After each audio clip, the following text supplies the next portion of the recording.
Hello, I'm Jean, and I've spent 40 years working in education, most of that time with what schools politely called challenging students and what I called creative, misunderstood kids who just needed someone to actually see them. Now I run Inspired Education Coaching, working specifically with families of neurodivergent young people. And one of the most heartbreaking conversations I have regularly is with parents who say, I thought they were just being a typical teenager. I thought they were being lazy. I thought I was being too soft. Today I want to talk about emotionally based school avoidance, or EBSA, and how to recognise it in your secondary school child, because the earlier you spot it, the better you can support them. So what actually is EBSA? First, let's be clear about what we're talking about. EBSA isn't your teenager having the occasional, I don't want to go to school today morning. We've all had those.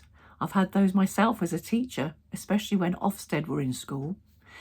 EBSA is when a young person experiences genuine emotional distress about attending school. It's not truancy. They're not skiving off to hang out with their mates. It's not defiance. They're not refusing to go because they can't be bothered. It's distress, real, physical, emotional distress that makes attending school feel impossible. And here's what recent research published just last month by Dr. Debbie Ryby and her team at Durham University shows us. And this is really important. When researchers actually asked neurodivergent young people about their experiences of school distress, these pupils described it as highly impactful, not only for attending school, but for their well-being. So it's not just about attendance, it's about well-being. The signs you might be missing. So what does EBSA actually look like in a secondary student? Because it's sneaky, it doesn't always announce itself clearly. Sunday night starts to feel different. There's a change in mood, a tension in the house. Your teen gets quieter, more withdrawn, maybe more irritable. You might think, typical teenager, dreading Monday, but it's more than that. Physical symptoms that seem to come out of nowhere, headaches, stomach aches, feeling sick. These are real, by the way, not made up. Your child's body is responding to genuine stress with fight or flight. And you might notice these symptoms appear on Sunday evening and miraculously disappear on Saturday morning. Mornings become a battlefield. Getting them out of bed becomes harder. Getting them ready becomes a negotiation. Getting them out of the door becomes impossible some days, and you're exhausted before 9 a.m. The mask. Here's one that catches a lot of parents out. Sometimes your teen seems absolutely fine at school. The teachers say, there's no problem here, but they come home and completely fall apart. They've used every ounce of energy holding it together at school, and home is where they feel safe to let the distress show. Withdraw from friends and activities they used to love. They stop wanting to see mates. They quit the football team or the drama club. Everything becomes too much. School becomes undiscussable. Try to ask about their day and you get nothing, or worse, you get anger, tears, or shutdown. The topic of school itself becomes loaded. Increasingly negative self-talk. I'm stupid. I can't do anything right. Everybody hates me. I'm useless. Your bright, capable child genuinely believes these things about themselves. If you're recognizing several of these in your own child, keep watching, because this matters. Why secondary school particularly? You might be wondering, why does EBSA seem to hit particularly hard in secondary school? Well, think about what changes when a child moves from primary to secondary. Instead of one teacher who knows them, they've got multiple teachers across different subjects. Instead of one classroom, they're navigating a massive building. Instead of one set of rules, every teacher has different expectations. The academic pressure builds up. The social complexity multiplies. The sensory environment becomes overwhelming. Corridors packed with hundreds of teenagers, constant noise, fluorescent lights, unpredictable timetables.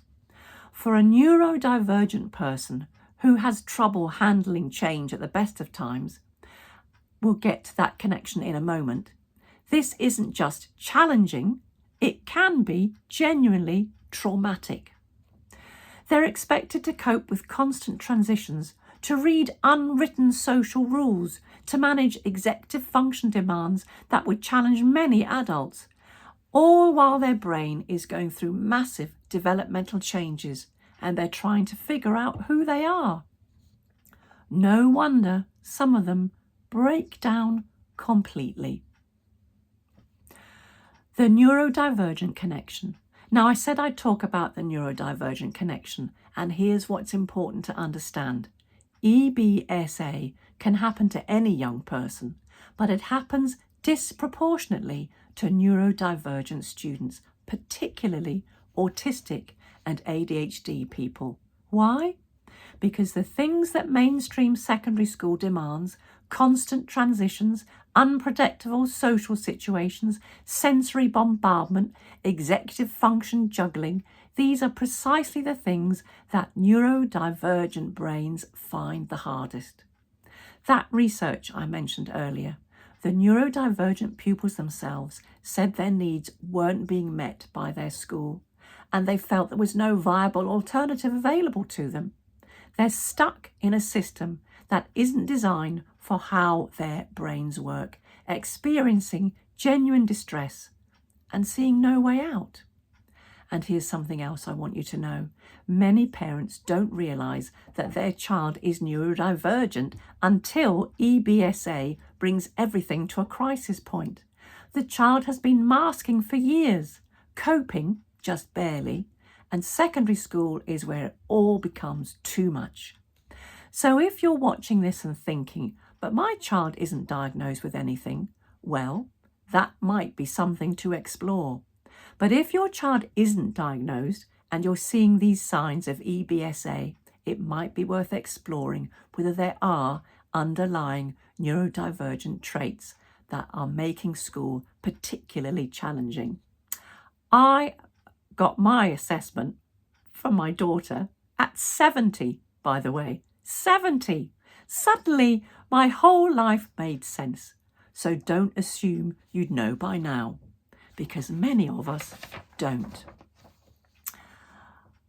What this isn't. Before we finish, I want to be really clear about what EBSA is not. It is not laziness.